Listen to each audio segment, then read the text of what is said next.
starting to think you people are taking advantage of me. I produce text review after text review of horrible horror movies. I had to sit through UFO Invasion, 1313 UFO Invasion, which is quite possibly the most awkward movie to have somebody walk in on.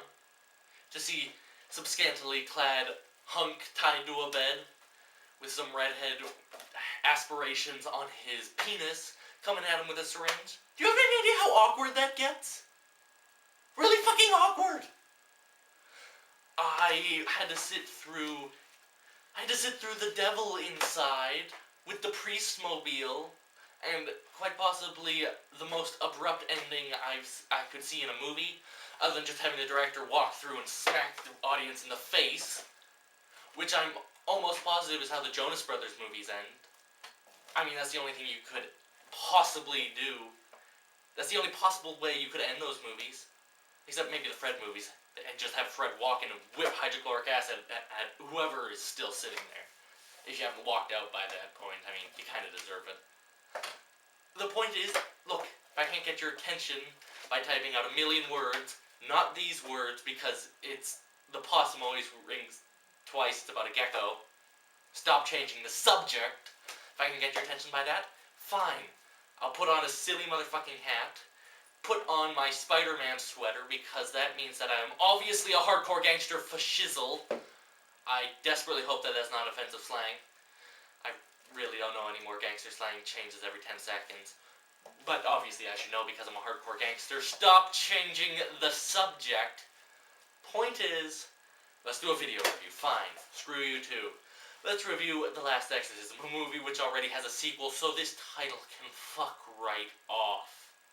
Maybe it needs a new title, like, God damn, not another freaking Exorcist found footage film. Cough, cough, The Last Exorcism is a... Possums! Ringing twice.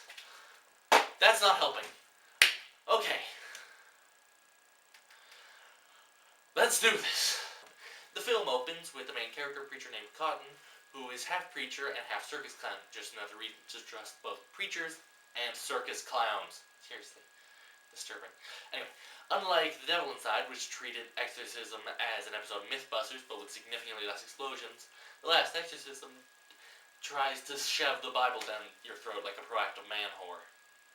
So, in other words, just me after I've had too much absinthe. Why do I have this?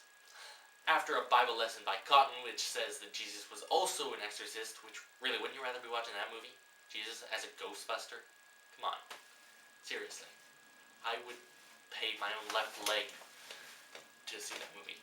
Even though I really like this leg. It's my favorite leg. Anyway, after a brief Bible lesson, Cotton reveals that he is also an exorcist, despite the fact that he doesn't believe in demons. Now, one might reasonably say that how the hell does that work? Not even 5 seconds ago you just pointed out that if you have to be a Christian, then you have to believe in demons. What the hell is wrong with you? But your rage-filled screaming would fall on deaf ears. Mostly because, you know, it's a movie. Movies can't hear you. Duh. This whole movie is presented in a standard documentary format, just like The Devil Inside, which seems to imply that this movie is copying The Devil Inside, and isn't that a disturbing thought? Anyway, after 10 minutes of backstory, we finally get the actual plot. Cotton, despite being an atheist preacher exorcist, is performing one last exorcism, title drop! Because the Pope is opening an Exorcist Academy, and Cotton doesn't want them to. Anyway, Exorcist Academy fighting, I don't know. Also, wouldn't you so much rather be watching a movie about an Exorcism Academy? Seriously, it'd be like Ghostbusters meets Animal House. And if Shout is not currently playing in your head, then I must kindly ask you to get the fuck out.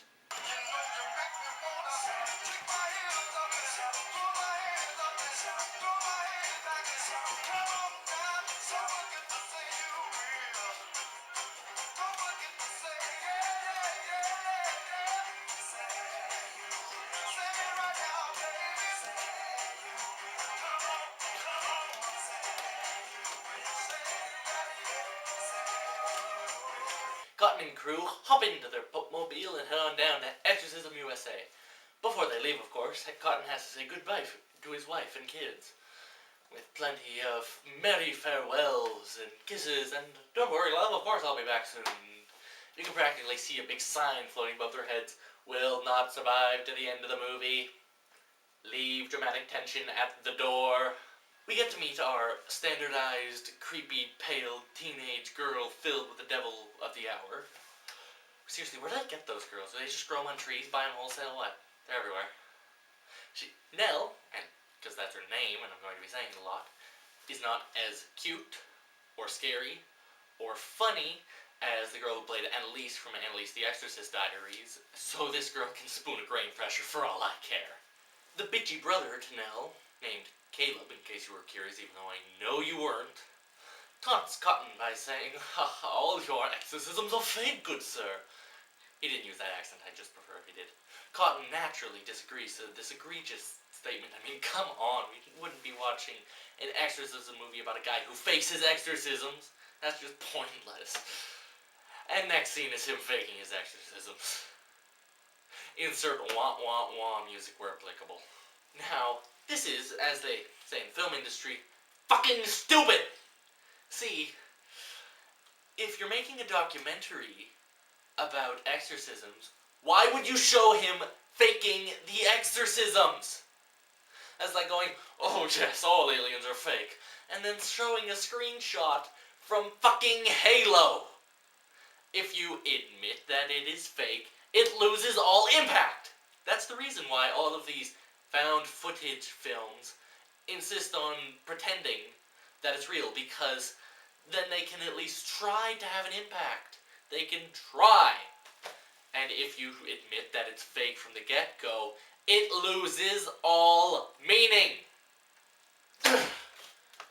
This hypothetical documentary in this fictional movie about demons is really lacking of logic. It's full of holes.